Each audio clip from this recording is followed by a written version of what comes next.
हरे कृष्णा। ओम नमः शिवाय। विष्णु भगवान की जय। आज चैत्र मास के कृष्ण पक्ष की पाप मोचनी एकादशी के उपरांत द्वादशी तिथि पर सुनिए तुलसी माता की संपूर्ण कथा और आरती। इस कथा के सुनने से एकादशी फल की संपूर्ण फल की प्राप्ति होगी। जो भक्त एकादशी व्रत नहीं भी किए उनका भी कथा सुनना आवश्यक माना गया है। एकादशी के दिन तुलसी माता में जल नहीं चढ़ाया जाता है, क्योंकि मानता है कि इसी दिन माता तुलसी ने भगवान विष्णु के निर्जला व्रत रखती है और जल चढ़ाने से उनका व्रत खंडित होता है, जिसे नहीं चढ़ाना चाहिए। अब सुनिए तुलसी माता की संपूर्ण कथा और आरती। इस कथा के सुनने से धन पुत्र वैभव धन की प्राप्ति होगी। बोलिए संपूर्ण फल की प्राप्ति होगी। बोलिए तुलसी माता की एक जय हो। बुढ़िया माई थी, रोज तुलसी के सींच रही थी और कहती थी, हे तुलसी माता सती के दाता, तेरी विडम्बना सींच रही हूँ।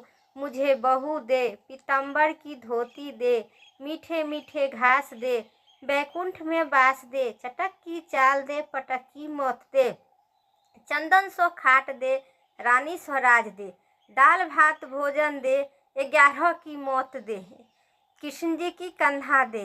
तब तुलसी माता ने सोचकर और सूखने लगे। भगवान विष्णु की ने पूछे कि हे तुलसी, तुम क्यों सूख रही हो? तुलसी माता ने कहा कि एक बुढ़िया रोज आती है और यही बात कहती है कि मैं सब तो पूरा कर दूंगी, लेकिन भगवान श्री कृष्ण के कंधा कहाँ से लाऊंगी? तो भगवान बोले, जब वे मरेगी तो मैं अपना कंधा दे आऊँगा, तू बुढ़िया माई से कह देना। जब बुढ़िया मर गई तब सब लोग आ गए। जब बुढ़िया को ले जाने लगे तो किसी से न बूढ़ी माई उठी। तब भगवान कृष्ण एक 12 वर्ष के बालक के रूप में धारण करके आए। बालक ने कहा कि मैं कान में बताऊंगा तो बुढ़िया माई उठेगी। बालक ने कान में जाके कहा कि हे बुढ़िया माई, मन से निकाल दे, पीतम्बर के धोती ले, मीठे मीठे घास ले, बैकुंठ में बास ले, चटक की चाल ले, पटक की मौत दे, चंदन सौ खाट दे, रानी स्वराज दे, तो कृष्ण जी के कंधा ले। यह सुनकर बुढ़िया माई हल्की हो गई। भगवान विष्णु की कंधा दिए और बुढ़िया माई की मोक्ष की प्राप्ति हुई। बोलिए तुलसी माता की जय। हे तुलसी माता, जैसे बुढ़िया माई को मुक्ति दी वैसे ही सबको देना। बोलिए विष्णु भगवान तुलसी मैया की जय। अब सुनिए दूसरी कथा। शंखचूड़ नामक जलंधर नाम का एक राक्षस था, जो समस्त संसार पर राज करना चाहता था। उनकी शक्ति से सभी भयभीत थे। उस हैरान के लिए देवताओं और असुरों को बीच युद्ध भी छिड़ गया। शंखचूड़ जब युद्ध पर जा रहा था तो उनकी पत्नी बिंधा ने कहा कि जब तक आप युद्ध में आपस नहीं आएंगे तब तक वह पूजा में बैठे रहेगी। बिरधा ने पूर्व जन्म की तुलसी थी, जिनकी विवाह शराप वश शंखचूड़ से हुआ था। जलंधर को हराने के लिए सभी उपाय जब देवगण करके थक गए, तब इस समस्या का हल के लिए भगवान विष्णु के पास पहुँचे। उन्होंने बिरधा को सती के बारे में उन्होंने बताया गया। इस समस्या को हल के लिए भगवान विष्णु शंखचूड़ का रूप धारण किए और बिरधा के पास पहुँचे। बिरधा ने उन्होंने अपना पति समझकर उन्हें प्यार छू लिया। पाँव छूते ही जिस बिरधा का सती भंग हो गया। सती भंग होते ही देवताओं ने शंखचूड़ को मार गिराए। पति की मृत्यु के बराबर खबर सुनकर बिरधा को सारा मंत्र समझ में आ गया और वो कहने लगी, विष्णु भगवान के श्राप दी कि जिन्हें मैं बचपन में ही पूजी आई हूँ, उन्हें मेरे साथ इतना बड़ा छल किए हैं। पत्थर की तरह मेरी भावनाओं को खेला है, इसलिए आप भी पत्थर को हो जाएंगे। इधर तुलसी माता जब बिरधा की श्राप की जानकारी हुई तब उन्होंने जानकारी के लिए बिरधा की कथन सुना तो आपस लेने के लिए कहा। माँ लक्ष्मी ने तो कहने लगे, हे वृद्धा, तू अपना श्राप आपस ले ले। तब वृद्धा श्राप आपस ले लिया और अपने पति के साथ सती होकर भस्म हो गई। बोलिए विष्णु भगवान की जय। और वृद्धा ने सती भंग करने में तुलसी माता विष्णु भगवान उसके साथ बड़ा छल किया। जो इस एकादशी पर ये सब कथा सुनेंगे उसकी एकादशी करने की संपूर्ण फल की प्राप्ति होगी, क्योंकि एकादशी के उपरांत द्वादशी की तुलसी माता का जरूर कथा सुननी चाहिए। साथ ही तुलसी माता में 5 बार परिक्रमा करके और उन पे जल चढ़ाना चाहिए। तो भगवान विष्णु ने सती भंग करने का पश्चाताप करने का उद्देश्य में अपना रूप पत्थर कर लिए, जिसे शालिग्राम कहा जाता है। साथ ही उन्होंने कहा कि शालिग्राम के प्रसाद में तुलसी का पत्ता होना जरूरी और अनिवार्य होगा। रविवार का दिन भगवान विष्णु के प्रिय दिन माना जाता है, इसीलिए रविवार को साथ विष्णु जी का प्रिय तुलसी भी है। इसलिए रविवार के दिन और एकादशी उपरांत द्वादशी के दिन तुलसी नहीं तोड़नी चाहिए और भगवान विष्णु के प्रिय है। बोलिए तुलसी माता की जय। अब सुनिए तुलसी माता की तीसरी कथा। एक बार शिव ने अपने तेज को समुद्र में फेंक लिया था। उन्होंने एक महातेजस्वी बालक के जन्म लिए। वही तेज से वह बालक आगे चलकर जलंधर के नाम से पराक्रमी दैत्य राजा बन गया। इनकी राजधानी का नाम जलंधर नगरी था। दैत्य राजा कालनेमी की कन्या वृद्धा के साथ विवाह जलंधर के हुआ। जलंधर महाराक्षस था।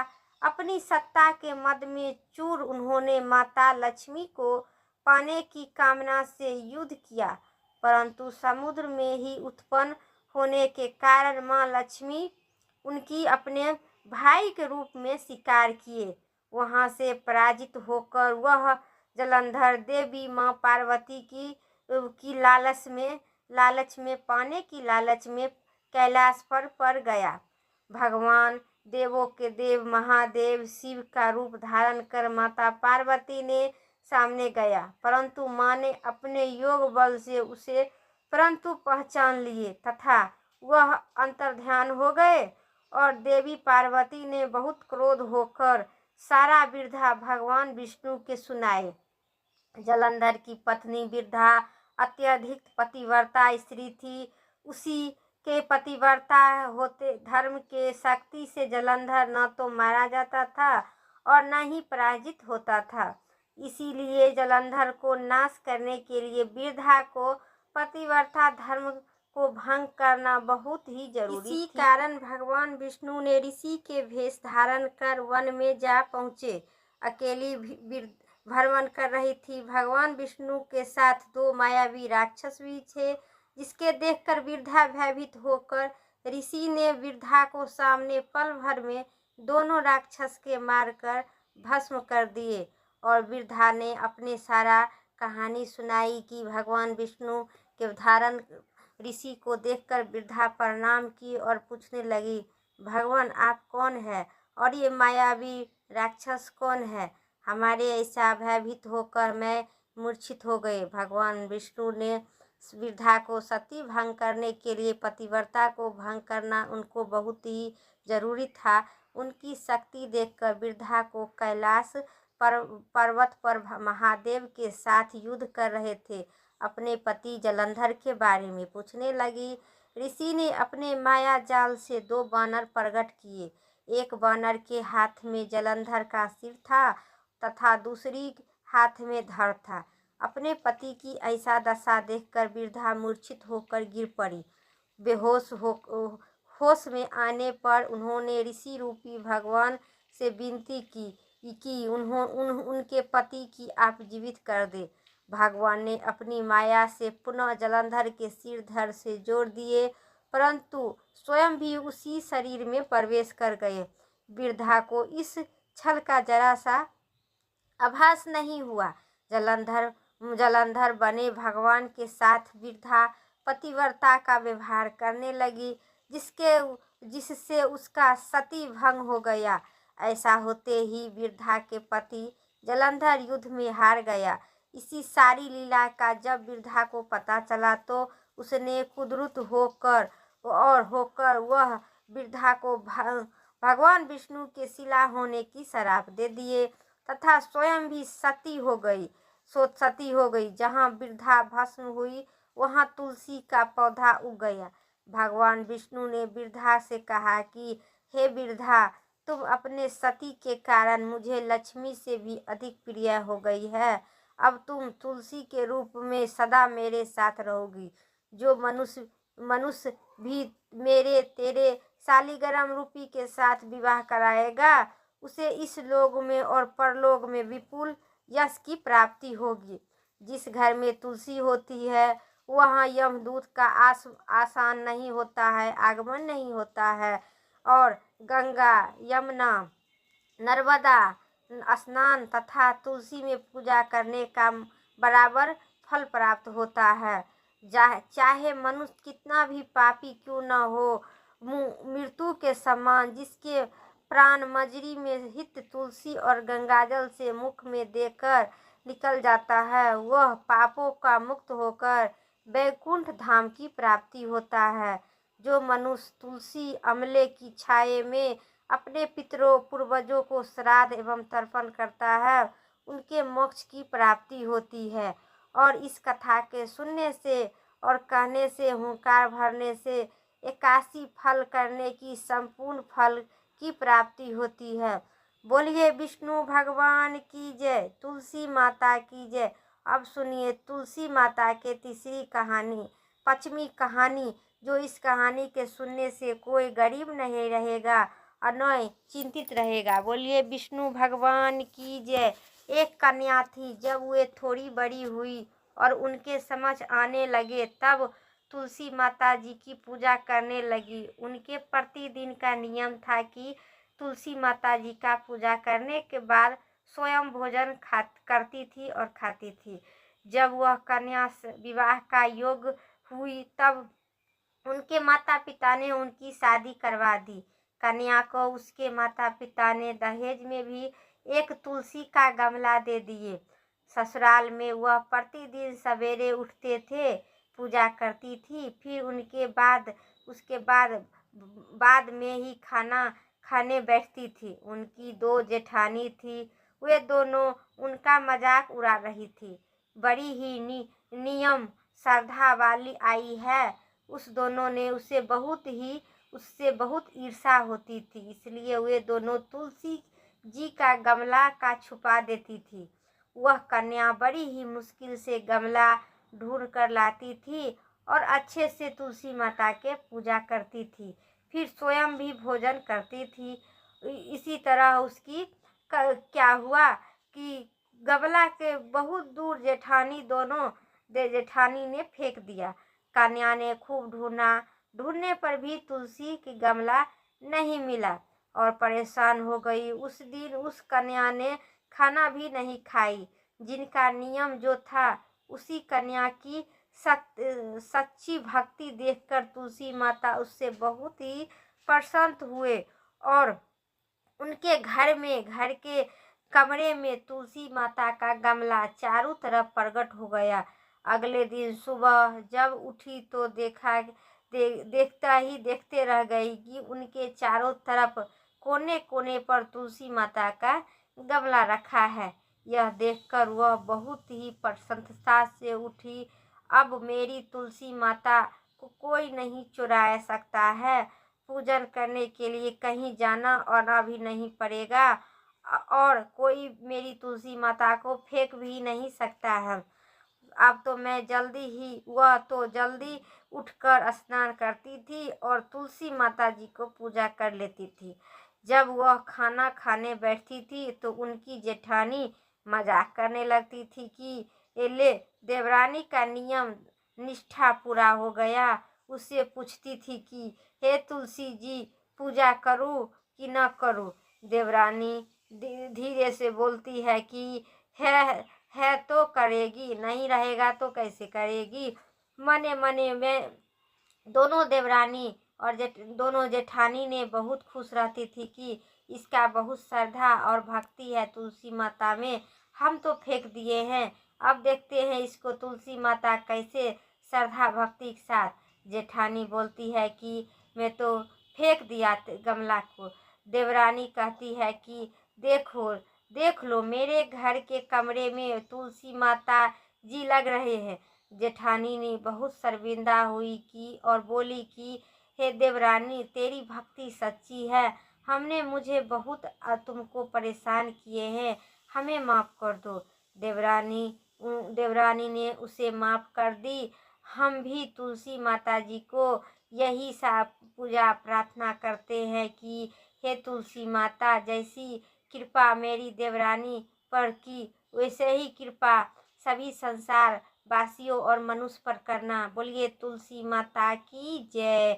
और तुलसी माता की 5वां कहानी सुनिए। एक ब्राह्मण थी, वह प्रतिदिन मंदिर में जाया करता था। वह प्रतिदिन तुलसी माता की पूजा भी करता था। वह तुलसी माता की प्रति पूजा प्रार्थना करके और तुलसी महारानी से मेरे आनंद करता था। तुलसी माता ने सोचा कि यह ब्राह्मण तो बहुत ही सीधा और गरीब है और प्रतिदिन मेरी पूजा भी करता है, इसके कुछ न कुछ करना चाहिए। तो तुलसी महारानी ने एक कन्या रूप बनकर बैठ गए और वह ब्राह्मण को बोले कि ब्राह्मण, मैं भी तेरे घर जाना चाहता हूँ। ब्राह्मण ने सोचने लगे कि 6 लड़कियां तो मेरे पहले से ही है और 7वां लड़की को कैसे पालन पोषण करूँगा, लड़की की विवाह में कैसे करूँगा। बहुत ही परेशानी रहने लगी। ऊपर परेशान होकर रहने और सोचने लगा। उनके तो न खाने भी नहीं होता था और न ही कुछ। उनकी औरत ने कहा कि क्यों, क्या बात है, आजकल बहुत आप दुखी रहने लगे हैं। तो इस पर ब्राह्मण बोला कि मैं मंदिर जाता हूँ, वहाँ पर एक छोटी सी सुंदर भी कन्या बैठी रहती है और वह कहती है कि ब्राह्मण, मैं आपके घर जाऊँगा। उसकी पत्नी बोली कि अरे, इसमें परेशान होने की क्या बात है, आ रही है तो आने दो। ब्राह्मण बोला कि पहले से अपने 6 लड़कियां हैं, बेटियां हैं, तो वे उनकी भी अपने को विवाह कहाँ से करवाएंगे। तो इस पर ब्राह्मणी बोली कि अरे तो कोई बात नहीं है, अपनी 6 बेटियां हैं, 7वें में उनको भी ले आओ। वैसे 7वीं की भी जैसे 6 को विवाह करेंगे उसी प्रकार 7वें लड़की की भी विवाह करेंगे। जैसी ये 6 बेटियां हैं वैसा ही 7वां में भी मेरा बेटियां होगा। बेटी घर के लक्ष्मी होती है। कोई बात नहीं, तुलसी माता के सभी दिन आप पूजा करते हैं, जैसी तुलसी माता की मर्जी होगी वैसा ही तुलसी माता करेंगे। आप इसमें इतना चिंता मत होइए। ब्राह्मण ने सोचा कि चलो ब्राह्मणी कहते हैं तो ले आते हैं। जैसी 6 बेटियां मेरी है उसी प्रकार 7वां में वो भी आके रहेगी। तब जब ब्राह्मण 7 कन्या की विवाह के लिए वर ढूंढने जाने लगे तो उस छोटी कन्या ने कहे कि मैं तो शालिग्राम जी की मंदिर में जाकर शालिग्राम जी से बोलना कि बारात लेकर आए और मेरे 6 बहनों की मेरी इच्छा के वर ढूंढ कर लेना।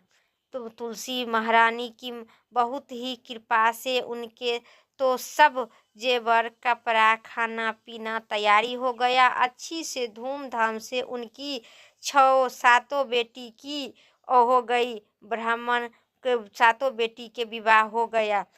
ब्राह्मण बहुत इस पर खुश हुए। हे तुलसी माता, जिस प्रकार हमें गरीब ब्राह्मण को मेरी 7 बेटियां का विवाह हो गया, उसी प्रकार सबको माँ बाप को इसी प्रकार का बेटियां देना और विवाह करना। तो बोलिए विष्णु भगवान की जय, तुलसी माता की जय। अब सुनिए तुलसी माता की संपूर्ण कथा के बाद आरती। इस आरती के सुनने से संपूर्ण फल की प्राप्ति हो। जय तुलसी माता मैया, जय तुलसी माता, सब जग के दुख दाता, सबकी वर माता। ओम जय तुलसी माता।